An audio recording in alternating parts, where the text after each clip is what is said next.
This is the day the Lord has made. Let us rejoice and be glad in it. Jesus said, I give you a new commandment, that you love one another. Just as I love you, you should also love one another. In the name of our Lord Jesus Christ, welcome to Pickens Presbyterian Church online service on this fourth Sunday of Lent.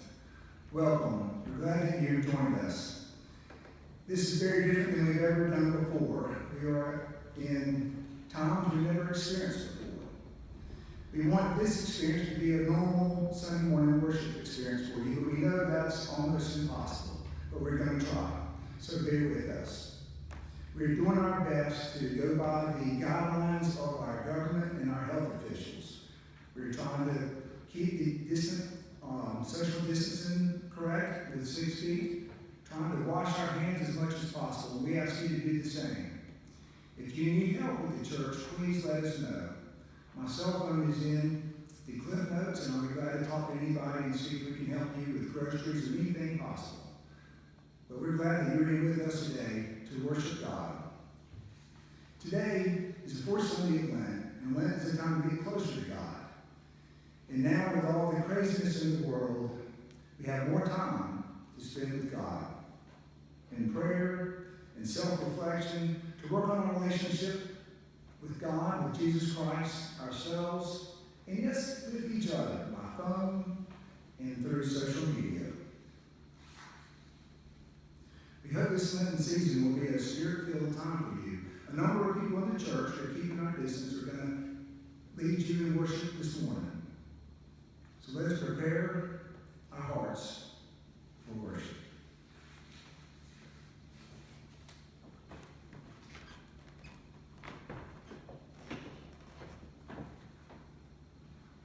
At this time, you can join me in the call to worship that was printed or sent to you in the connection Cliffnotes. The Lord is my shepherd, I shall not want. You prepare a table before me in the presence of my enemies. You anoint my head with oil, my cup overflows. Surely your goodness and mercy shall follow me all the days of my life. And I shall dwell in the house of the Lord my whole life long. Let us pray. Everlasting God, in whom we live and move and have our being, you have made us for yourself, so that our hearts are restless until they rest in you. Give us purity of heart and strength of purpose, that no selfish passion may hinder us from knowing your will. No weakness keep us from doing it, that in your light we may see light clearly, and in your service find perfect freedom. Through Jesus Christ our Lord, who taught us to pray, saying, Our Father, who art in heaven, hallowed be thy name. Thy kingdom come, thy will be done, on earth as it is in heaven. Give us this day our daily bread, and forgive us our debts, as we forgive our debtors. And lead us not into temptation, but deliver us from evil. For thine is the kingdom, and the power, and the glory forever. Amen.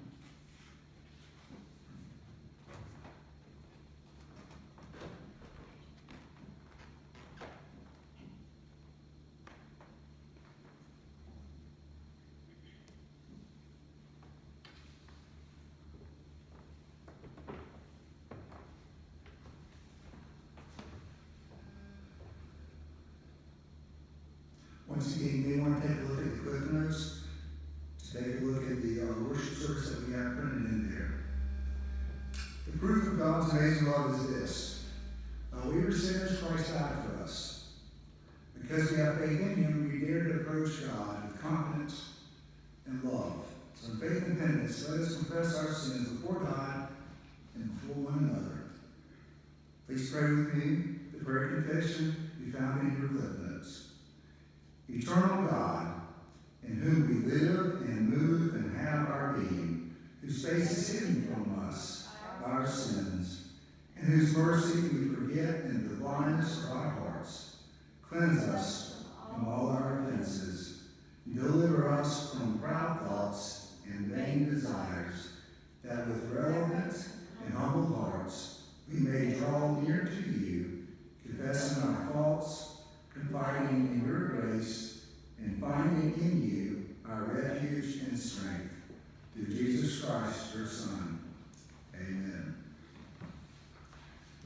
yours from everlasting to everlasting. Friends, please know that in Jesus Christ, our sins are forgiven. Thanks be to God.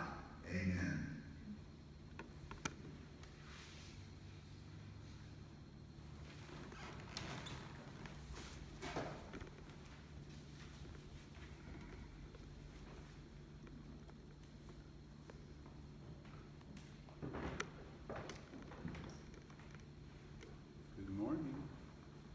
Good morning. Good morning. It's morning where you are. It's afternoon here, I think. Anyway, today what I'd like to do is share a story with you for troubled times, for my young friends and those of you who are young at heart. Stories have been a wonderful way that people have dealt with adversity and also humor. And so this is a Yiddish tale, which is from Eastern Europe. And let me tell you the story. It's sort of fun, but hopefully you'll find something in it that will help you to deal with the times that we're in. It's called, It Could Always Be Worse. So, there was a poor man, desperate and upset. And so he went to his rabbi, or sort of what would be like our Pastor Nath, to look for advice. Rabbi, he said, things are so bad for me and getting worse by the minute. I am so very, very poor. Oh, I have 6 children. My wife, my in-laws, we all live in this very tiny shack with 1 room. Oh, we're getting at each other's throats. We're so mad and angry. Oh, we're arguing all the time. My children are hungry. My in-laws are complaining. And my wife, oh, Rabbi, please, please. I cannot go on living like this. Help me. I need some help. Please, Rabbi, help me. Well, the rabbi considered this man's request, and after a moment he said, you know, my son, no matter how bad things are, they could always be worse. Oh, listen, any worse? Oh, I can't live with it now. Please, Rabbi, you got to help me. I cannot deal with this. So the rabbi said, well, all right, but you must promise to do everything I tell you to do, and if you do, your situation will improve. The man said, oh, Rabbi, I'll do anything, please, help me, Rabbi, please. And so the rabbi said, if I remember right, you have some animals, right? Some chickens, a goat, a cow, yes? Very well. What I want you to do is I want you to go home, collect all your animals, and move them into your house to live with you. The man was dumbfounded. But a promise to a rabbi is a promise to a rabbi. So that poor man, he went back to his house. He collected all those animals. He moved them into the house. Well, early the next day, he comes running to the rabbi. Rabbi, what have you done to us? I did everything you told me to do, and things have gotten worse. Oh, Rabbi, please, you turned my house into a barn, and the chickens are pecking my mother-in-law in the head. Rabbi, please. The rabbi thought for a minute, and he said, did I tell you to put the chickens in? Oh, I'm so sorry. Take the chickens out of your house. And so the man, he ran back to his house. He took the chickens out of his house. Well, it wasn't long before that man came running back. Rabbi, the goats are ruining my house. They're chewing things up, they're kicking things, and there's the goat, he's butting my mother-in-law, and you know what? Rabbi, please help me. You gotta help me, please, Rabbi. The rabbi thought for a minute, and he said, yes, well, take the goat out of the house. And so the man, he ran back to the house, and he took the goat out of the house.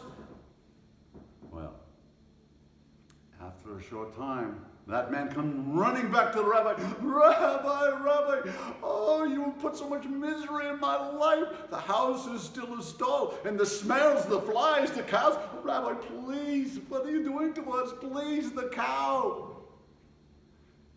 The rabbi said, very well, take the cow out of your house. And so the man, he ran back to his house. He took the cow out of his house.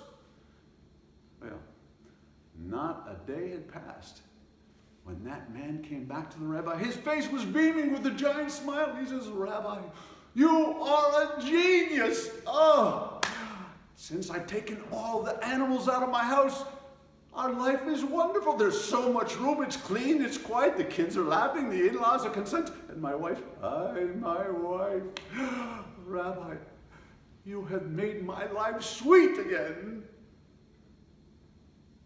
And so, the moral of this story is, no matter how bad it is, according to the rabbi, it could always be worse.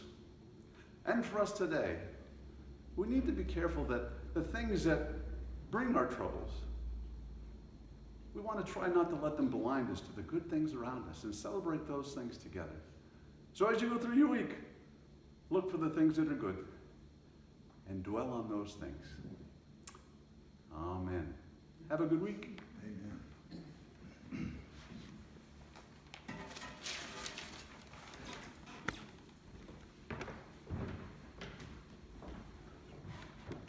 Thank you, Doug. That's a wonderful lesson.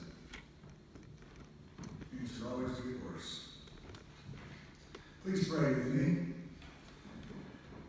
Gracious God, illumine our hearts and minds, and the scriptures are read and proclaimed, so that by the power of your Holy Spirit we may see what is good and right and true. And see and help us to do what is pleasing to you, so that your glory becomes visible in our words and our deeds. In Christ's name we pray. Amen. As many of you know, I'm preaching a sermon series through Lent entitled The 6 Marks of Discipleship.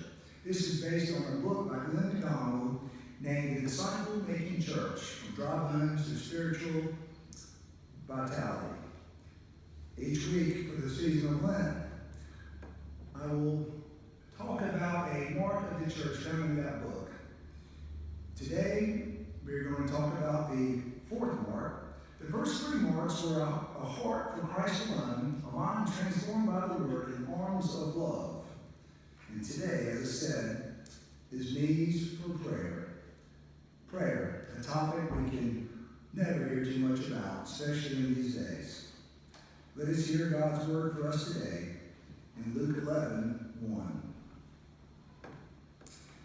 He was praying in a certain place, and after he had finished, one of his disciples said to him, Lord, teach us to pray, as John taught his disciples.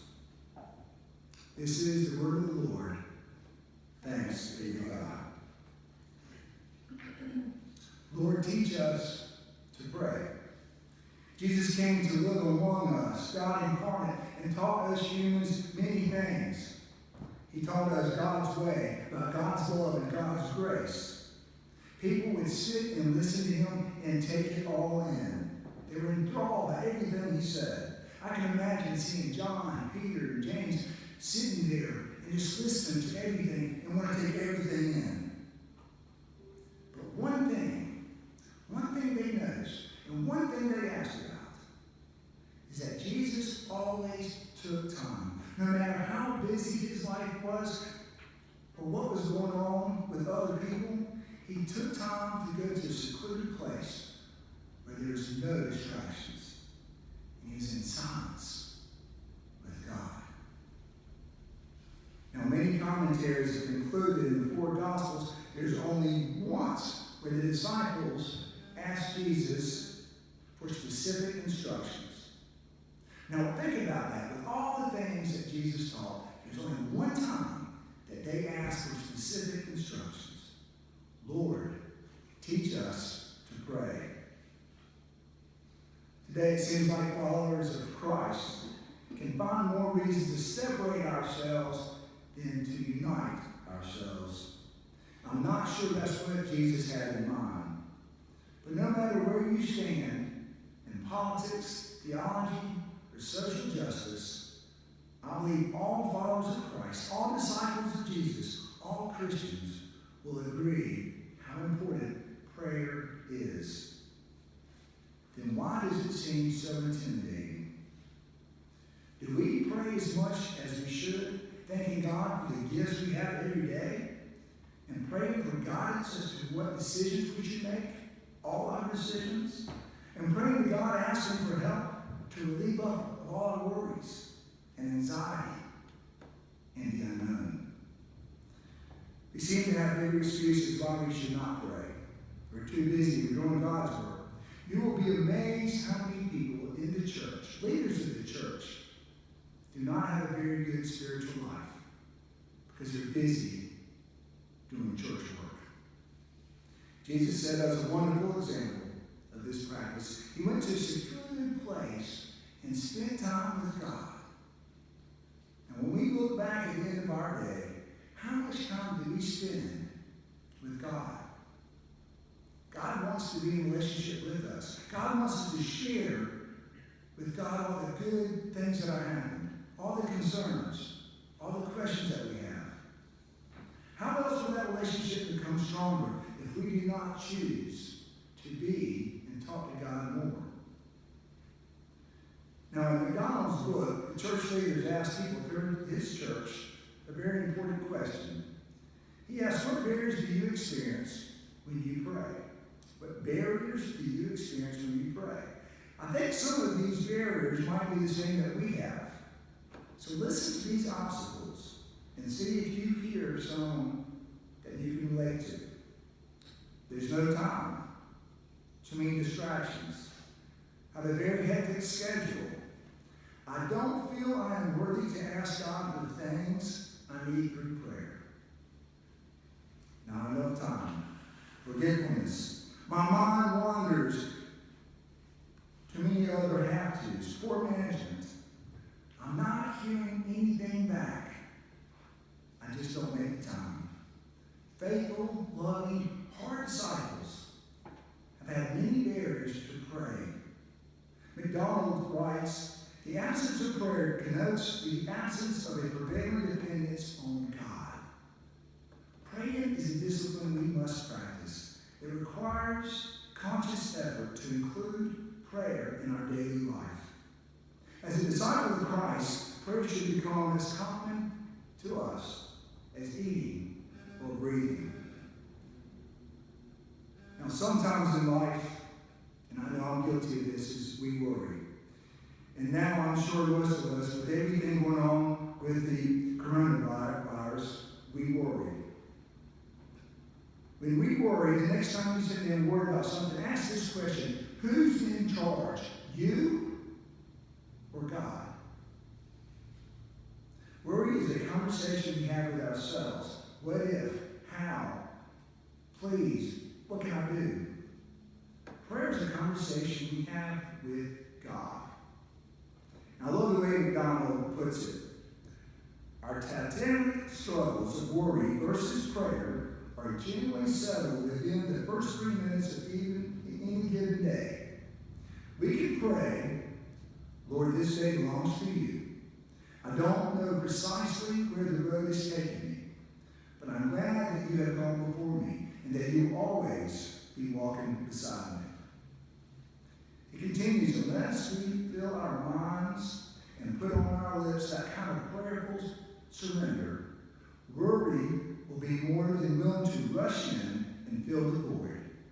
Worry will seize whatever ground we refuse to claim for God. The best news in the lifestyle of prayer unmasks worries for what they really are: imposters.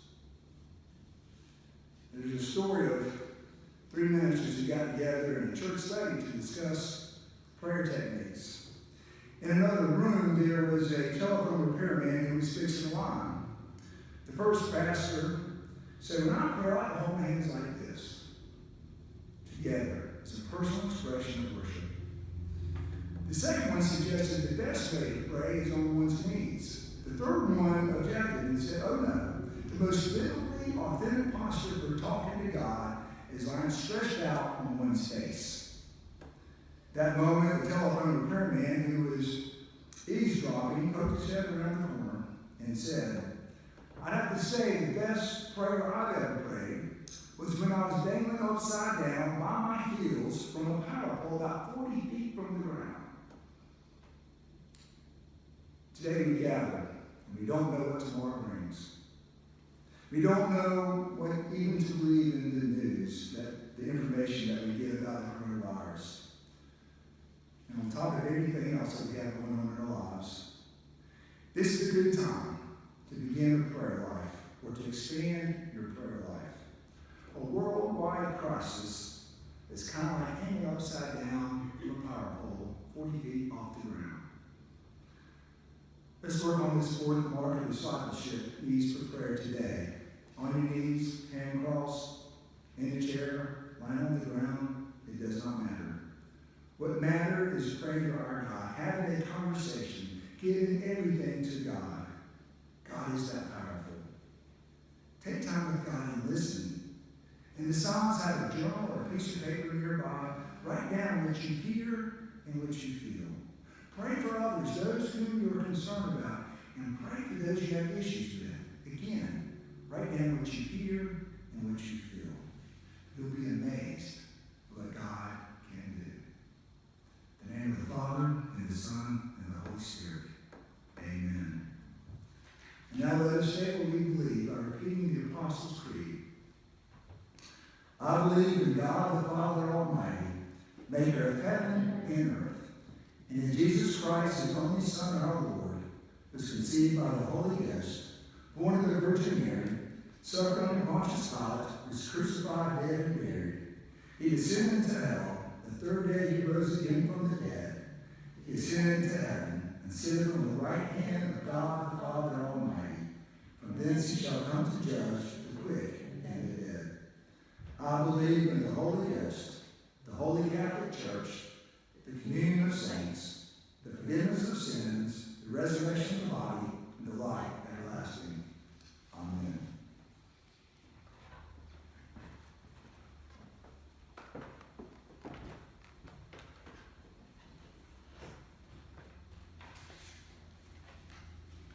As Nate said, when we are lacking in prayer, worry will fill that void. So let us push back against that and pray during this time that we need it the most. So please join me in the prayers of the people. Let us pray to God, who alone makes us dwell in safety. For all who are affected by coronavirus through illness or isolation or anxiety, that they may find relief and recovery. For those who are guiding our nation at this time and shaping national policies, that they may make wise decisions. For doctors, nurses, and medical researchers, that through their skill and insights, many will be restored to health. For the vulnerable and the fearful, for the gravely ill and the dying, that they may know your comfort and peace.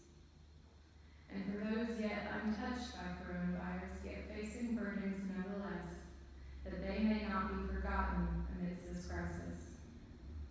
Merciful God, it is in you alone we place our trust, and we ask that you guide us through this time of uncertainty, through Jesus Christ, healer, teacher, and Savior. Amen.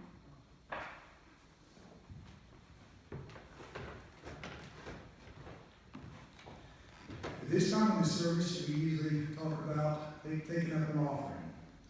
I'd like to ask you to consider giving to the church during this time. You can do that by either sending a check to the church office or going online and donate that way. Also, like you to remember all the wonderful nonprofits that we have. Even in this time, they still need help to do the wonderful work they're doing. But I have something else I want to offer to you that you can offer to God. The other day, my wife Amy went into Walmart, and she was in a long line getting groceries, with everybody getting everything. She's behind a young man and a 4-year-old girl. In front of them was an older woman who was having a hard time paying with her card. She was getting very frustrated. The cashier called the manager over, and the manager couldn't help her out. The lady was getting more frustrated. All of a sudden, this young man, early 20s, pulled out his wallet, took two $50 bills, gave it to the cashier, and said, "Ma'am, let me have the honor." She said, "Oh no, I can't let you do that." He said, "I insist. We need to help each other." She begged him for his address so she could pay him back. He said, "No, ma'am, we got to help out each other." His time up with the cashier, he just looked at the cashier and said, in times like this, you need to be there for each other. My wife was wondering what a great example that young man did for his 4-year-old daughter. And as we watch the news and hear people being ugly, we need to remember that we need to extend the arms of love to our neighbors. So as we're thinking about what we can do for God, let's think about how we can serve others. When we're out, let's give the love of God, love of Jesus to each other, and not be upset and anxious. Let us give a deep peace to our friends and neighbors. Check on those who are vulnerable. Check on those who are older. Share God's love. Share God's grace with all. And now, let us pray. Gracious God, we give you thanks for the many wonderful lessons that you give us every day. Today are difficult times, but we do offer our gifts to you, our gifts of love that we receive from you to give to others, our gift of grace and forgiveness. Please receive all our gifts and our lives for your service. In Christ's name we pray. Amen. We have some friends that will close with a wonderful hymn. Before we do that, I'd like to give a benediction. We are praying for you. We ask that you get on your knees, sit down, however you pray, and pray to God that we can all get through this crisis together. And now may the love of God, the grace of the Lord Jesus Christ, the communion of the Holy Spirit be with us now and always.